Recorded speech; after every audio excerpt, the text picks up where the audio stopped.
Hello दोस्तों। आज मैं आप लोगों को सीडीपी के टॉप 50 प्रीवियस एग्ज़ाम क्वेश्चंस करवा रहा हूं। अगर आप सीडीपी दिसंबर 2024 का एग्ज़ाम देने जा रहे हो तो आप ये सभी क्वेश्चंस देखिएगा, क्योंकि दोस्तों आप लोगों को अंदाज़ा लग जाएगा कि किस टाइप का दोस्तों क्वेश्चन सीडीपी का आता है। तो चलिए देरी ना करते हुए देखते हैं, जिसमें हमारा क्वेश्चन दिया है कि सामाजिक आर्थिक मुद्दों से जूझ रहे उन बच्चों को जिनकी प्रतिभा प्रभावित हो सकती है सहायता करता है। सामाजिक आर्थिक मुद्दों से जूझ रहे बच्चों की जिनकी प्रतिभा प्रभावित हो सकती है, कौन सा मॉडल जो है सहायता करता है? तो उनको सहायता करता है स्व अधिगम मॉडल। स्व अधिगम मॉडल जो होता है सामाजिक आर्थिक मुद्दों से जूझ रहे बच्चों को क्या करता है? सहायता करता है। इसके बाद में अगला क्वेश्चन है कि हावर्ड गार्डनर द्वारा निम्न में से एक को छोड़कर बाकी सभी बुद्धि के प्रकार बताए हैं। हावर्ड गार्डनर ने दोस्तों बुद्धि के बहुत से प्रकार बताए हैं सिवाय एक को छोड़कर। तो दोस्तों वो है सृजनात्मकता। सृजनात्मकता को दोस्तों हावर्ड गार्डनर ने बुद्धि का कोई प्रकार नहीं बताया है। बाद बाकी भाषा, अंतःवैयक्तिक कौशल और अंतःवैयक्तिक संबंध, ये सभी दोस्तों संबंध हावर्ड गार्डनर ने बुद्धि के संबंध में बताए हैं। बाकी जो है सृजनात्मकता ये बुद्धि का कोई प्रकार नहीं है हावर्ड गार्डनर के अनुसार। इसके बाद अगला क्वेश्चन है कि पियाजे के अनुसार बच्चा अमूर्त स्तर पर चिंतन, बौद्धिक क्रियाएं और समस्याएं समाधान किस अवस्था में करने लगता है। मतलब जो बच्चा है अमूर्त स्तर पर चिंतन, बौद्धिक क्रियाएं और समस्या समाधान किस अवस्था में करने लगता है? तो दोस्तों वो अवस्था होती है औपचारिक संक्रियात्मक अवस्था। और ये एज कितनी होती है दोस्तों? ये एज होती है 11 से 16 वर्ष की। इसके बाद में हमारा अगला क्वेश्चन है कि एक 13 वर्षीय बालक बात बात में अपने बड़ों से झगड़ा करने लगता है और हमेशा स्वयं को सही साबित करने की कोशिश करता है। यह विकास की किस अवस्था में है? तो यहाँ पर दोस्तों एज से ही पता चल रहा है, जो एज होती है 12 से 18 वर्ष। सबको पता होगा ये एज होती है किशोरावस्था। दोस्तों यहाँ पर पता चल रहा है कि बच्चे की जो एज होगी क्या होगी दोस्तों? वो किशोरावस्था में होगा। इसके बाद में हमारा अगला क्वेश्चन है कि दबाव को कम करने एवं परीक्षाओं में सफलता के लिए आवश्यक है। दबाव को कम करने और परीक्षाओं में सफलता के लिए आवश्यक क्या है? दोस्तों बहुत ही अच्छा पॉइंट है कि क्या करना चाहिए? कम अवधि की परीक्षाओं में क्या करना चाहिए? अंतरण करना चाहिए। दबाव को कम करने एवं परीक्षाओं में सफलता के लिए क्या करना चाहिए? कम अवधि की परीक्षाओं में अंतरण करना चाहिए। इसके बाद में हमारा अगला क्वेश्चन है कि विवेचनात्मक शिक्षा शास्त्र का यह दृढ़ विश्वास है। विवेचनात्मक शिक्षा शास्त्र का यह दृढ़ विश्वास है कि शिक्षार्थियों के अनुभव और प्रशिक्षण महत्वपूर्ण होते हैं। विवेचनात्मक शिक्षा शास्त्र में यह दृढ़ विश्वास होता है कि शिक्षार्थियों के अनुभव और प्रशिक्षण जो होते हैं क्या होते हैं? महत्वपूर्ण होते हैं। इसके बाद में हमारा अगला क्वेश्चन है कि एक शिक्षक को साधन संपन्न होना चाहिए, इसका अर्थ क्या है? एक शिक्षक को साधन संपन्न होना चाहिए, इसका अर्थ क्या होता है? तो इसका अर्थ होता है कि उन्होंने अपने शिक्षार्थियों की समस्याओं को हल करने का पर्याप्त ज्ञान होना चाहिए। जिससे शिक्षार्थियों को जो भी समस्याएं होनी चाहिए उसका समाधान उस शिक्षक के पास होना चाहिए, उसे बोलते हैं शिक्षक को साधन संपन्न। इसके बाद में अगला क्वेश्चन है कि व्यक्तिगत शिक्षार्थी एक दूसरे से किसमें भिन्न होते हैं? तो व्यक्तिगत शिक्षार्थी जो होते हैं एक दूसरे से विकास की दर में भिन्न होते हैं, याद रखिएगा। इसके बाद में अगला क्वेश्चन है कि मन का मानचित्र संबंधित है। मन का मानचित्र किससे संबंधित है? तो इसका राइट आंसर है कि मन की क्रियाशीलता पर अनुसंधान से जो होता है वही मन का मानचित्र होता है। कि मन की क्रियाशीलता पर अनुसंधान से यही दोस्तों मन का मानचित्र होता है। इसके बाद अगला क्वेश्चन है कि एक शिक्षक विद्यार्थियों से सामाजिक मूल्यों को विकसित कर सकता है। एक शिक्षक विद्यार्थियों में सामाजिक मूल्यों को विकसित कर सकता है किस रूप में दोस्तों? वो आदर्श रूप में बर्ताव कर सामाजिक मूल्यों को विकसित कर सकता है। कि शिक्षक जो होता है शिक्षार्थियों से आदर्श रूप में बर्ताव करे। इसके बाद अगला क्वेश्चन है कि विद्यार्थियों को विद्यालय में खेलना क्यों उचित है? विद्यार्थियों के विद्यालय में खेलना क्यों उचित होता है? तो इसका राइट आंसर है इससे सहयोग एवं शारीरिक संतुलन का क्या होगा? विकास होगा। इसलिए विद्यार्थियों के विद्यालय में खेलना उचित होता है। अगला है कि प्राथमिक विद्यालयों के बालकों के लिए निम्न में से किसे बेहतर मानते हैं? प्राथमिक विद्यालयों के बालकों के लिए निम्न में से किसे बेहतर मानते हैं? तो इसका राइट आंसर हो जाएगा कि स्वयं द्वारा किए गए अनुभव। स्वयं द्वारा किए गए अनुभव जो होते हैं प्राथमिक विद्यालयों के बालकों के लिए बेहतर होता है। इसके बाद में हमारा अगला क्वेश्चन है कि निचली कक्षाओं में शिक्षण की खेल पद्धति मूल रूप से आधारित है। निचली कक्षाओं में शिक्षण की खेल पद्धति जो होती है मूल रूप से आधारित है, किस पर आधारित है? विकास एवं वृद्धि के मनोवैज्ञानिक सिद्धांतों पर ये पद्धति जो होती है आधारित होती है। इसके बाद में हमारा अगला क्वेश्चन है कि आपकी कक्षा में कुछ छात्र अति मेधावी हैं, आप उन्हें किस तरह पढ़ाएंगे? आपकी कक्षा में जैसे कुछ छात्र अति मेधावी हैं, उन्हें आप किस तरह से पढ़ाओगे? तो उत्तर है कि समृद्धिकरण कार्यक्रमों के द्वारा उनको क्या करेंगे? पढ़ाएंगे। ये नहीं कि उनको अलग से पढ़ाया जाए, तो उनके लिए क्या करना चाहिए? समृद्धिकरण कार्यक्रम के द्वारा उन्हें पढ़ाना चाहिए। अगला है कि व्यक्तिगत भिन्नता के मिलान के संबंध में एक अध्यापक की भूमिका क्या होना चाहिए? व्यक्तिगत भिन्नता के संबंध में एक अध्यापक की क्या भूमिका होनी चाहिए दोस्तों? तो इसका राइट आंसर है व्यक्ति के दृष्टिकोण, अभिरुचि और योग्यता को जानने के प्रयास। और अगला पॉइंट है कि व्यक्ति आधारित पाठ्यक्रमों को उनकी आवश्यकता के अनुसार समझने की कोशिश करें। तो दोनों पॉइंट दोस्तों इसके लिए राइट है, इसलिए ऑप्शन नंबर मतलब उपयुक्त सभी इसका राइट आंसर हो जाएगा। दोस्तों अगर आपको ये क्वेश्चन पसंद आ रहे हो तो वीडियो को ज़रूर लाइक करें, चैनल को सब्सक्राइब नहीं किया है तो चैनल को भी सब्सक्राइब करें। अगला है कि घटना और वस्तुओं के बारे में एक बच्चा तार्किक रूप से सोच सकता है, पियाजे के चरणों के संबंध में सही कथन क्या है?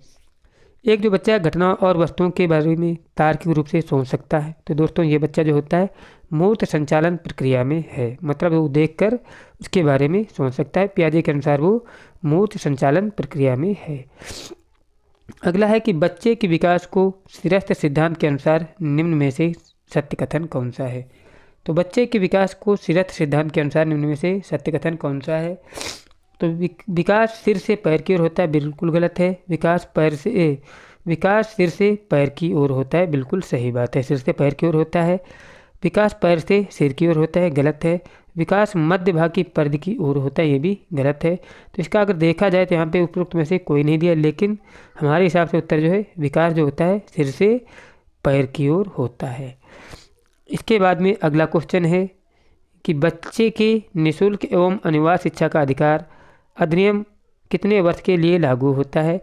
तो दोस्तों शिक्षा के जो बच्चों के लिए निःशुल्क एवं अनिवार्य शिक्षा का अधिकार वो 6 वर्ष से 14 वर्ष तक के बच्चों के लिए क्या होता है? लागू होता है।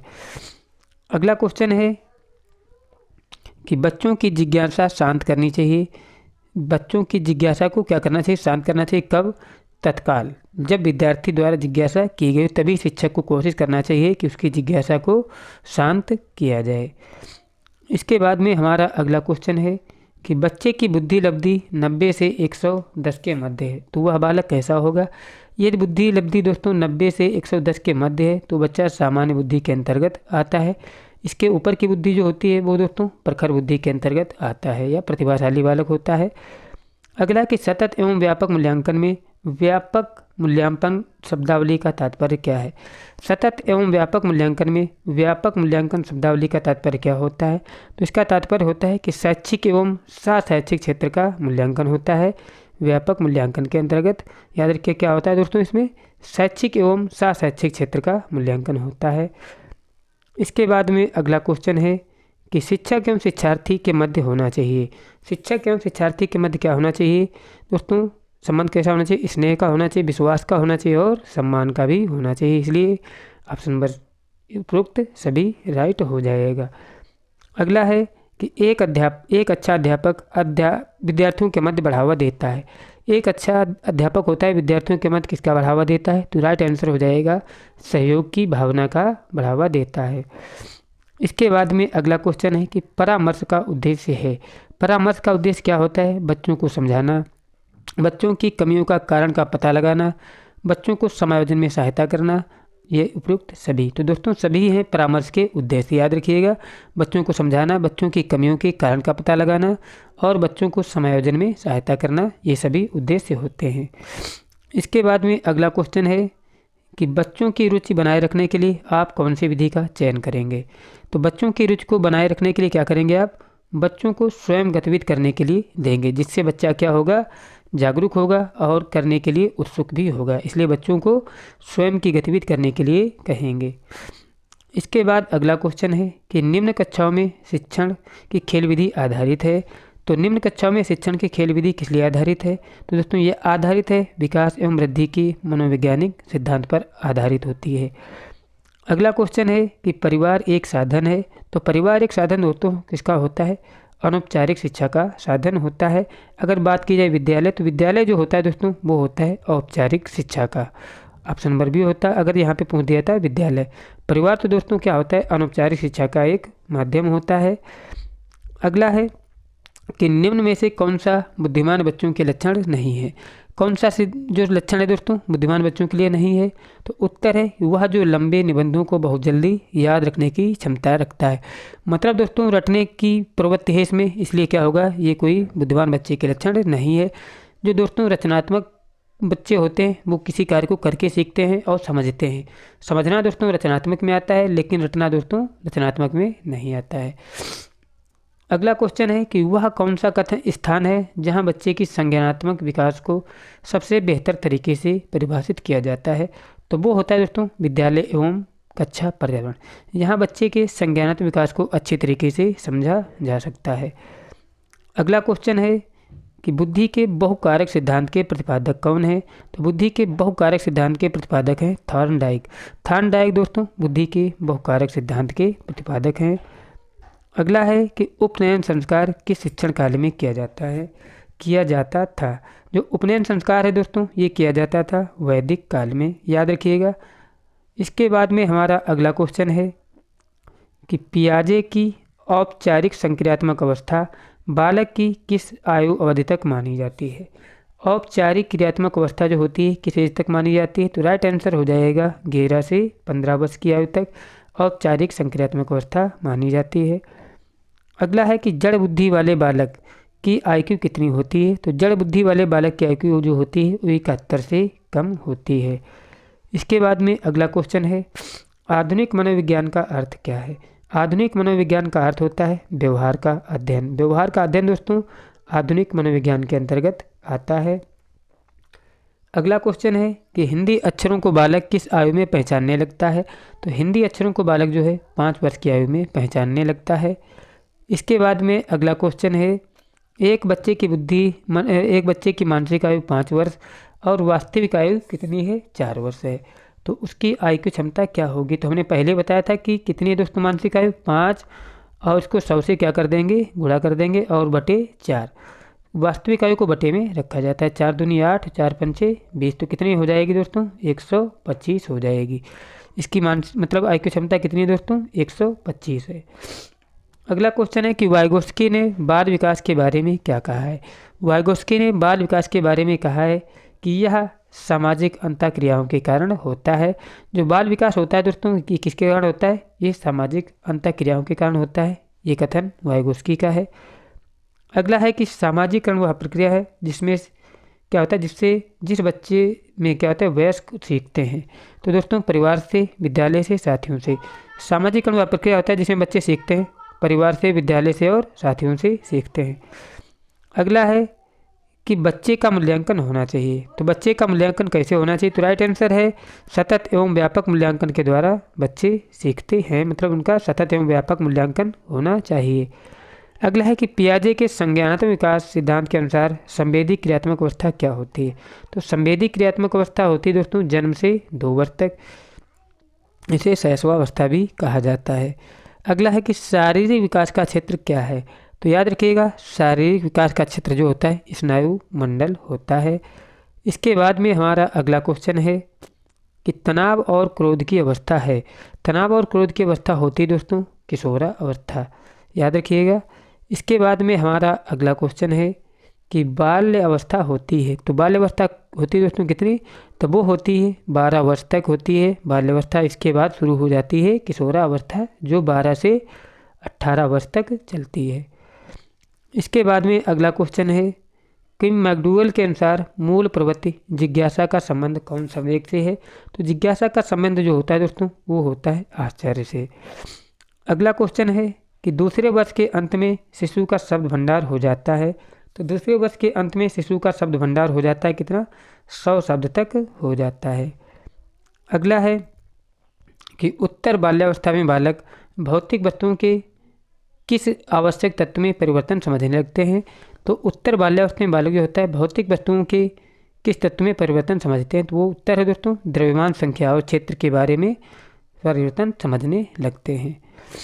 अगला है कि विकास का अर्थ क्या है। तो विकास का अर्थ दोस्तों क्या होता है, तो राइट आंसर है परिपक्वता एवं अनुभव के फलस्वरूप होने वाले परिवर्तनों की श्रृंखला। यही दोस्तों क्या होता है, विकास का अर्थ होता है। इसके बाद में अगला क्वेश्चन है कि बालकों की सोच अमूर्तता की अपेक्षा मूर्त अनुभवों एवं प्रत्ययों से होती है, यह अवस्था कितनी है।